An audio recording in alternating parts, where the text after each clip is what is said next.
you've ever heard the Tom Sullivan Show when he was in Sacramento, and that astounding guitar work where it ends and then he still keeps hanging out over the edge, that was Michael Gregory. And that blew my mind. And when I found out it was you, I always thought you were just a great guitar player, but when I found out that was you, which was way later, that blew my mind.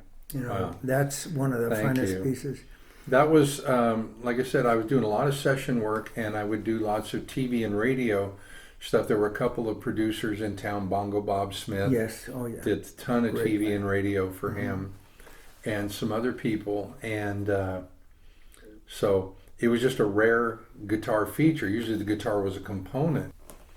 And so, yeah, that was a lot of fun, and got a lot of comments from my colleagues in the local music community that suspected it was me.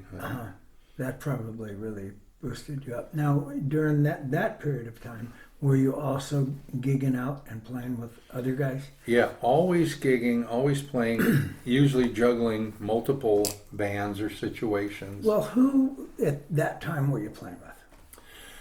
Let's see, 90s at that time. At the end of my time before I went to Nashville, the last year or so, I played with Mumbo Gumbo. Yes. I was playing with Roger Smith. Yes. Who's been the keyboardist with Tower of Power for 25. Wonderful man. And very honored by that spot, because he's a titan. And playing with him was like the equivalent of getting a PhD in music and performance and in life. He was a mentor. Did Roger hip you up to music theory at all, consciously? No, basically, where Roger helped me was, I always liked all styles of music, but funk, R&B stuff, I loved it, but was clueless about how to play it, how to approach it. And so one of the greatest things he did for me, he took me aside on a gig on break, and he goes, "Hey, the stuff you're playing on the rhythm stuff?" I go, "Yeah." He goes, "You could probably cut that in half and you might still be overplaying." Wow. I said, "Thank you."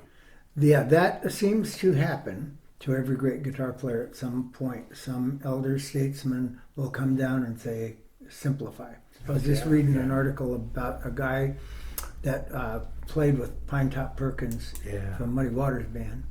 And I think Pinetop said to him, it seems like you put everything you can into every solo, which was a nice way of saying that you're overplaying. Yeah. But your music really breathes, I think.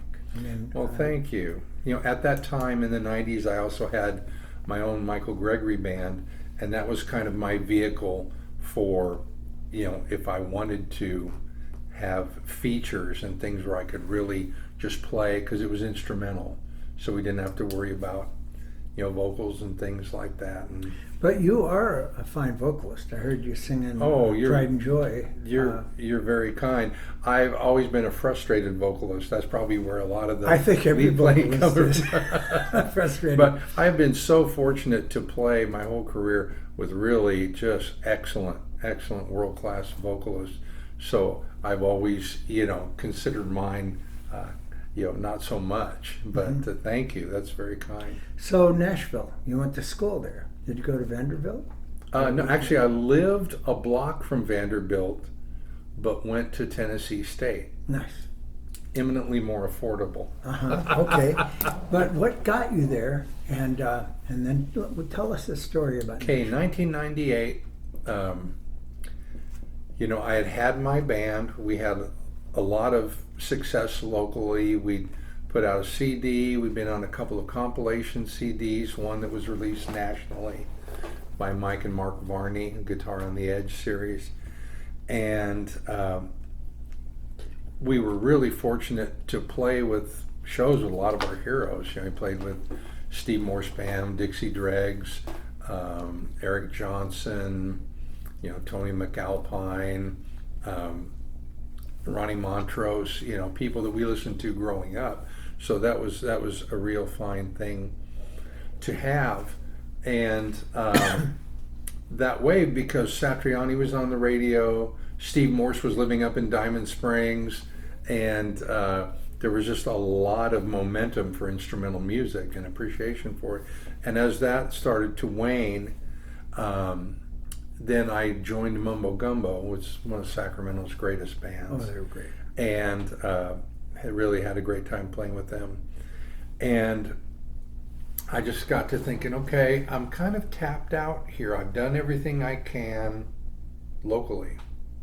I've done, all the good bands, and I've done all the session work and things like that. And I knew I didn't want to go to LA. I'd gone down there and done some sessions. Producer friend of mine would throw me a bone. Hey, you want to play on this? So I just knew I didn't want to live down there. That wasn't for me. I have a question while we're still on that subject. So Steve Morris, Ronnie Montrose, all of Eric Johnson, those guys, are they all pretty decent and nice people? Very seldom have I ever been disappointed by meeting one of my heroes. One of the greats. Yeah, those three you mentioned right there, especially Steve Morris and Eric Johnson, just salt of the earth, so encouraging. Yeah, really. I find that when I've met celebrity guitar players, well, people that are very good, and I'm not talking about celebrities. Celebrities sometimes didn't do anything to be a celebrity. Yeah. But people that have earned it, worked very Real hard. craftsmen. Yeah. Yeah, they always seem to be very decent and kind. Agreed. So go ahead. So on I felt like I had tapped out here, didn't want to go to LA, and so I was considering, okay, Austin or Nashville, for my next move. And Austin had a particular set of positives to it. You're encouraged to do original music, but it's real easy to starve there. And I like eating. So I thought, okay, I'm going to go to Nashville.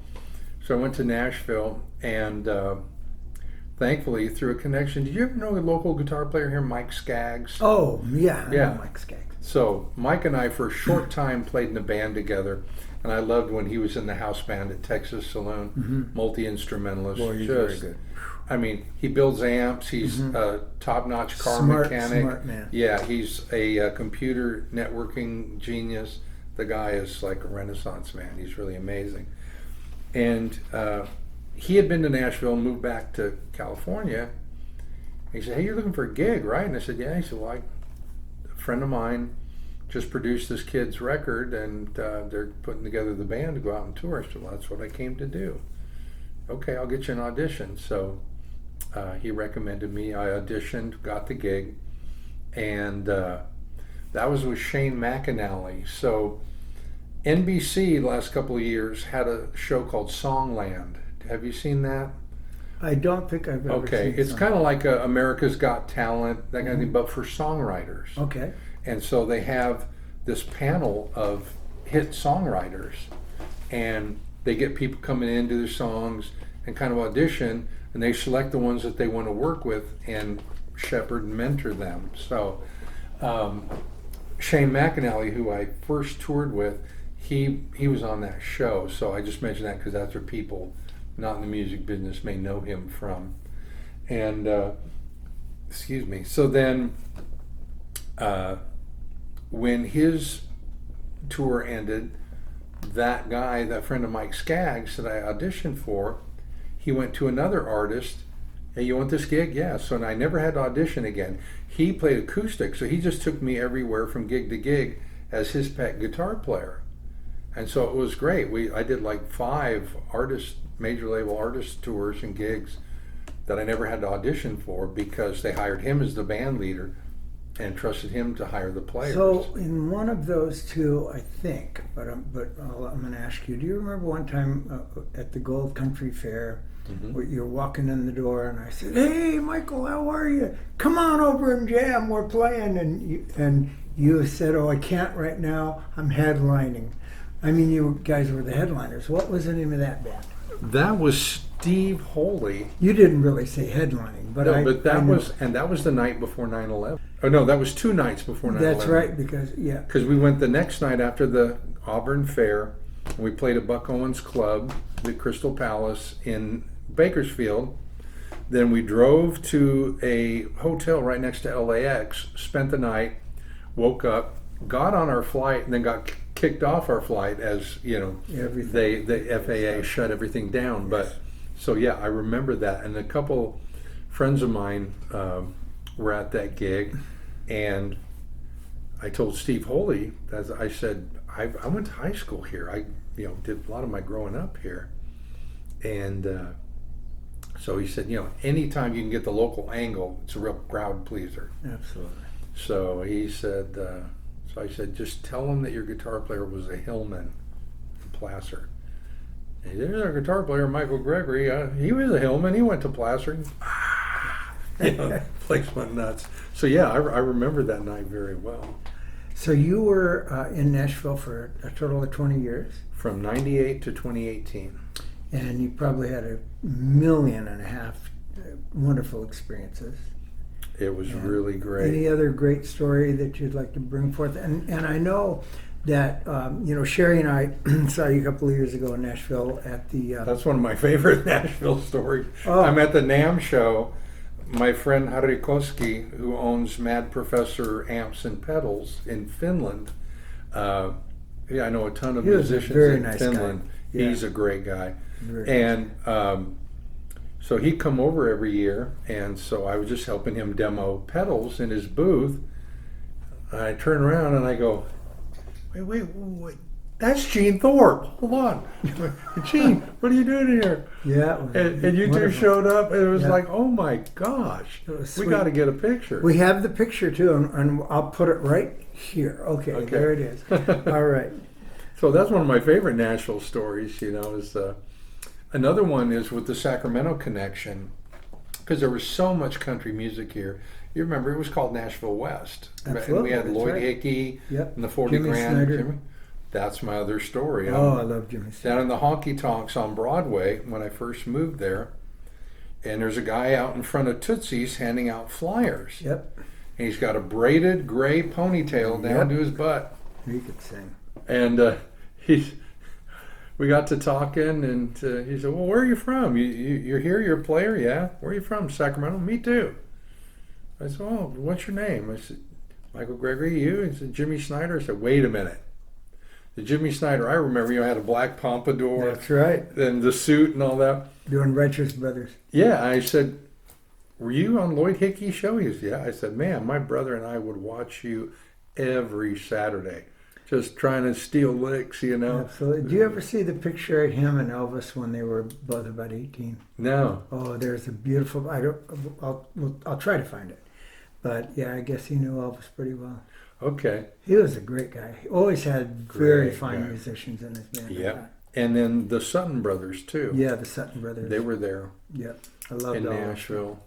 But yeah, I was very fortunate I had a bucket list, and I ticked off almost everything while I was there. So very fortunate. You played at the Opry? Played the Grand Ole Opry 5 times, 3 at the Ryman. That's what I really wanted, was to play the Ryman. Absolutely. And then 2 times at the New Opry House.